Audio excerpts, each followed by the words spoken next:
İcazet tabi ilim talebeleri için aslında ilmin başlangıcı ve İslam adına hizmetin başlangıcı sayılır. İcazet demek ilmi bitirip ilimde son zirveye ulaşmak manasında değildir tabii ki. İcaze aslında ilme başlamak ve Allah rızası için bu yolda hizmet etmek ve peygamberin varisi olabilmek. Peygamberlerin görevi ayet-i kerimede ifade edildiği gibi in uridu illel islah mestataat. Peygamberlerin görevi toplumu ıslah etmekti, toplumu düzeltmekti. Dolayısıyla aynı şekilde peygamberlerin varisi olacak kişilerin de ki icaze almış olan arkadaşların da aynı şekilde peygamberlere varis olacak şekilde bu dine, bu İslam'a hizmet etmeleri gerekiyor. Topluma eğilmeleri gerekiyor, topluma karışmaları gerekiyor, toplumu ıslah etme hedefini taşımaları gerekiyor. Dolayısıyla icaze almak işte bir seyda unvanını almak ya da bir molla unvanını alıp insanlardan sürekli teveccüh beklemek değildir. Tam tersi seyda olmak insana gerçekten büyük bir sorumluluk yüklüyor. Seyda olmak topluma yön verme görevini insana yüklüyor. Toplumun sorunlarıyla ilgilenme görevini insana yüklüyor ve topluma faydalı olma, birçok yönden topluma faydalı olma görevini insana yüklüyor. Dolayısıyla seyda olmak büyük bir yüktür, büyük bir mesuliyettir, büyük bir nimet olmasıyla beraber ki aynı şekilde peygamberlerin varisi olabilecek insanlar onların yolundan gidecek insanlardır. Yoksa sadece işte Arapçayı bilip İslami ilimleri okuyup da İslami hizmet konusunda hiçbir şey yapmayan, geri duran veyahut tam tersi bu hizmeti yapan insanlara engel olan şekiller değildir kesinlikle. Seyda demek İslam'a hizmet konusunda öncü olan demektir. İslam'a hizmet konusunda insanları yönlendiren demektir.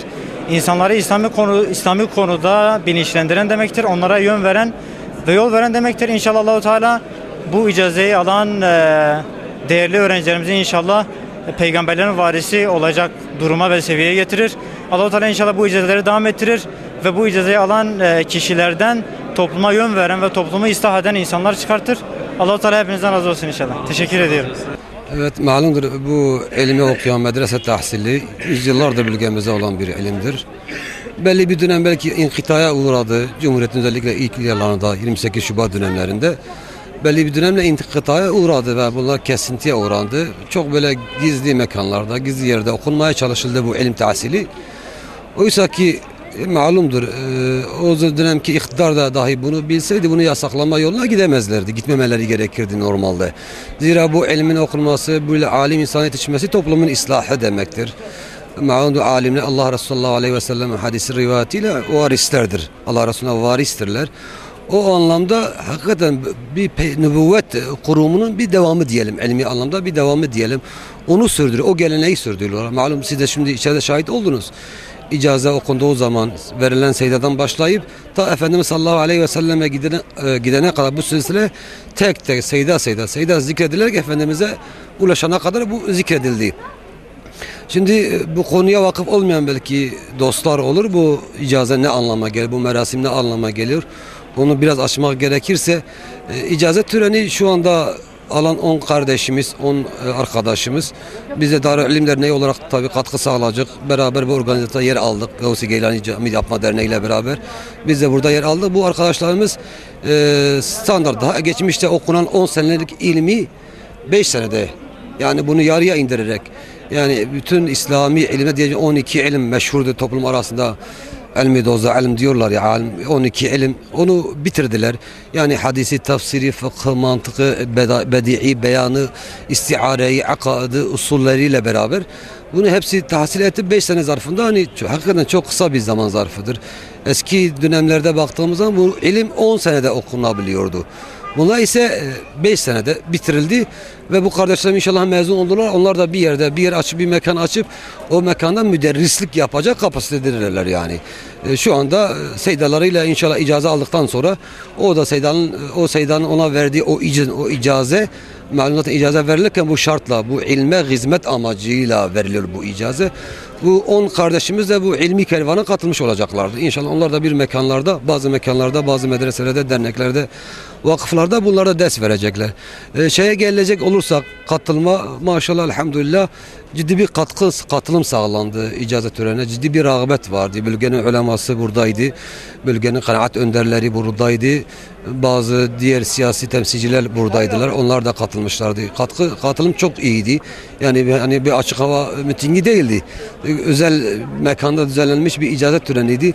O anlamda katılım da çok iyiydi. Bütün kanaat önderleri buradaydı. Ağırlı olarak katılım Diyarbakır'da sağlandı. Diyarbakır'da şeyhler katılmıştı.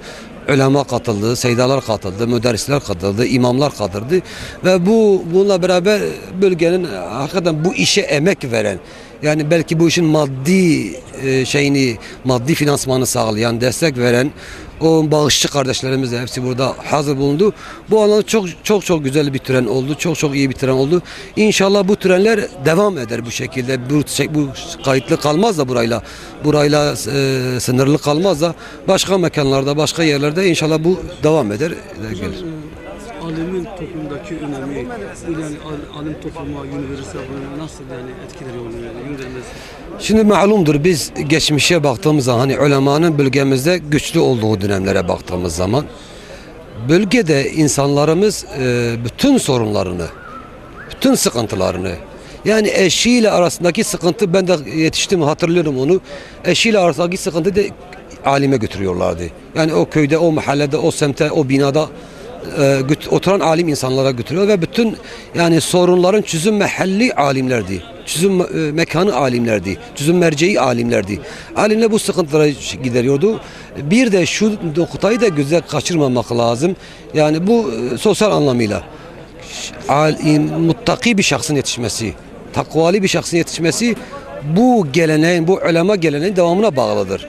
Yani malum şu anda özellikle bölgemizde İmam Hatip mezunu hocaların, imamların bölge insanımızı tatmin etmiyor. Hiçbir şekilde tatmin etmiyor. Yani suç nereden kaynaklanıyor? Bu belki sistemden kaynaklanıyor. Yani o aldığı eğitimden kaynaklanıyor. Yetersiz eğitim alıyor. Ama bu şekilde yetişen ulema hem toplumun düzelmesine, islahına, bugün hepimiz toplumun gidişatından muzdaribiz. Hepimiz bu konuda hangi ferde sorarsan sor, çevresine, mahallesine baktığınız zaman mutlaka sorumludur. Yani belki uyuşturucudan sıkıntılıdır. Belki hırsızlıktan sonra sıkıntılıdır. Belki buranın makamı değildir. Kötü yollardan sıkıntılıdır. Birçok yerde sıkıntı yaşıyor toplum. Yani bu sıkıntıları artırabiliriz. O anda bu sıkıntılarımızın gidermesi için, bu meselenin halli için böylesi ulema yetişmesinin çok fazla destek verilmesi lazım. Belki her mahalleye bir medrese açılması lazım ki bu ulema yetişsin. Malum Allah Resulullah dedik ya, hadis-i şeriflerde varisdiler. Ayet-i kerime onları met etmiş. Bilmediğinizde ehli zikre sorun. Zikir ehline sorun. Bilenlere bir olur mu ayet-i kerimeler? Ve bu anlamda ayet-i kerimeler çok fazladır. Hadisleri şerifler çok fazladır. Bir de şu hadis var, çok belki dikkat çekici bir hadis-i şeriftir. Sınıfani izâ salaha salahan nas. İki sınıf vardır. Onlar düzeldiği zaman bütün toplum, bütün insanlar düzelir. El-umera vel-ulema. Biri amirlerdir, biri de alimlerdir. Yani bu iki sınıf düzeldiği zaman toplum da düzelir. Bu anlamda ulemanın mevkii, yani risalet devamı oldukları için ulema, yani bir nübüvvet mevkii kadar önemlidir. Değeri o anlamdadır. Allah sizden razı olsun.